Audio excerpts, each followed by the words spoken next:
वंदे मातरम, जय मातृभूमि, भारत माता की जय। साथियों, यदि मैं आपसे कहूं, आज मैं जिन क्रांतिकारी का परिचय आपसे करवाना चाहता हूं, वह किसी परिचय के मोहताज नहीं है। एक ऐसा प्रसिद्ध नाम जिन्होंने 1857 की क्रांति का लगभग एक लंबे समय तक प्रतिनिधित्व किया। उनका नाम होता है रामचंद्र पांडुरंग येवलकर। तो आप में से कितने मित्र इस नाम से परिचित होंगे? यह एक विडंबना ही है मित्रों कि आज की पीढ़ी हमारे क्रांतिकारियों के प्रचलित नामों से ही परिचित नहीं है। तो किस प्रकार वह इस नाम से स्वयं को अपनत्व दे पाएंगी? निश्चित ही हमारे कई साथियों ने तात्या टोपे का नाम सुना होगा।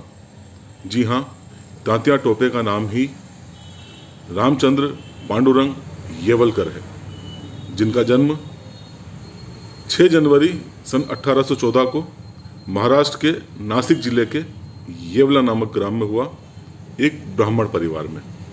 पिता का नाम था श्री पांडुरंग राव भट्ट, जो कि पेशवा बाजीराव द्वितीय के धर्मदाय विभाग के प्रमुख थे। 8 भाई बहन थे तात्या टोपे। उनमें सबसे बड़े बचपन का नाम तात्या था, वही आगे चलकर प्रचलित हुआ। ऐसा मान्यता है कि जो टोपे उपनाम है, पिता की कर्तव्यपरायणता एवं बुद्धिमत्ता को देखते हुए पेशवा बाजीराव द्वितीय ने यह उपनाम इन्हें दिया। किंतु एक अन्य अवधारणा यह है, चूंकि स्वयं तात्या उन्होंने बहुत ही अल्प समय के लिए ब्रिटिश ईस्ट इंडिया कंपनी में उनके तोपखाने में कार्य किया। तोपखाने में कार्य करने की वजह से इनका नाम टोपे पड़ा। बहरहाल वास्तविकता क्या है, यह एक अध्ययन का विषय है। इनकी शिक्षा मनुबाई अर्थात झांसी की रानी के साथ ही बाल्यकाल में हुई। बड़े होने पर इनके गुणों को देखते हुए पेशवा बाजीराव द्वितीय द्वारा इन्हें अपना मुंशी बना लिया गया।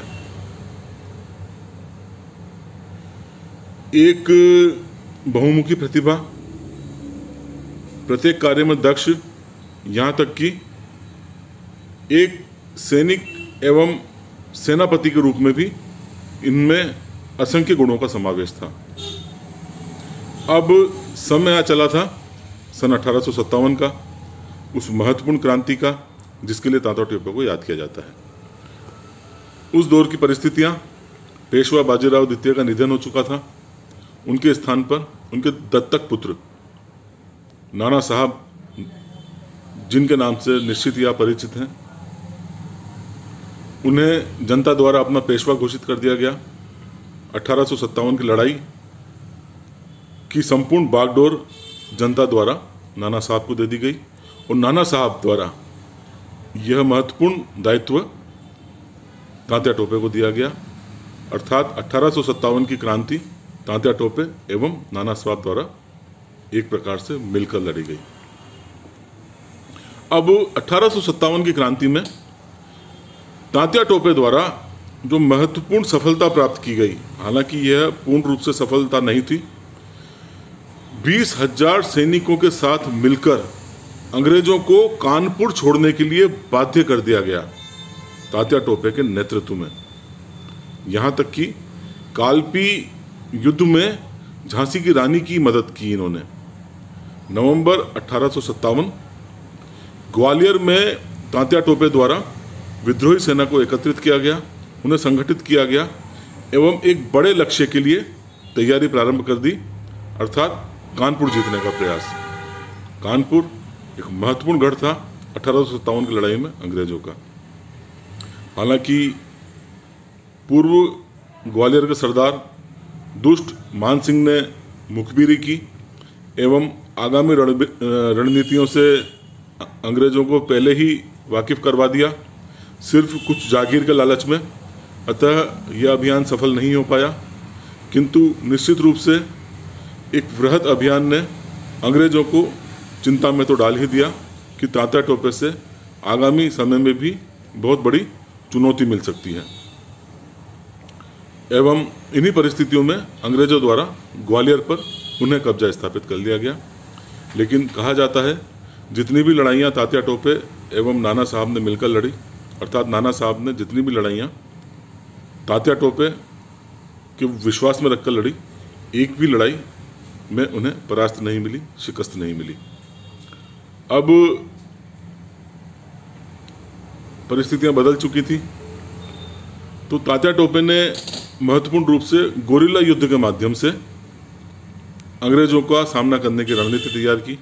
अपने साथियों को संगठित पहले की भांति करना, विंध्या की खाई हो या अरावली पर्वतमालाएं, प्रत्येक क्षेत्र से अंग्रेजों को एक लंबे समय तक चुनौतियां दी गई।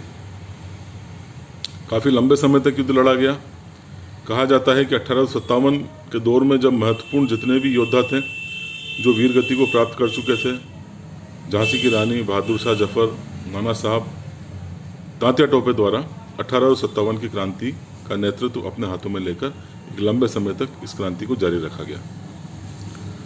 एक दौर आया जब स्वयं झांसी की रानी की सहायता करने के लिए ब्रिटिश आक्रमण होने पर 15,000 सैनिकों की एक टुकड़ी तात्या टोपे ने भेजी एवं स्वयं भी कानपुर से निकलकर बेतवा एवं कूच होकर कालपी होते हुए ग्वालियर पहुंचे। किंतु इससे पहले ही झांसी की रानी वीर गति को प्राप्त हो गई, अतः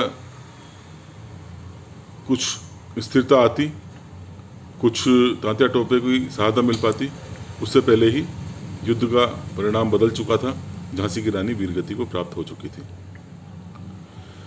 मान सिंह के एक बार पुनः मुखबिरी करने से, धोखा दिए जाने से, जो तात्या टोपे अब तक अंग्रेजों की गिरफ्त में नहीं आ पाए थे, अंग्रेजों द्वारा 7 अप्रैल 1859 को गिरफ्तार कर लिया गया। इतना महान योद्धा जिन्होंने अंग्रेजों की नाक में दम कर रखा था, बौखलाए हुए अंग्रेज ऐसे योद्धा को कैसे छोड़ देते। अतः 18 अप्रैल सन 1959 को शिवपुरी में इन्हें फांसी दे दी गई। मातृभूमि सेवा संस्था 1857 की क्रांति के ऐसे ही महान योद्धा को शत-शत नमन करती है। वंदे मातरम। जय भारत, जय हिंद।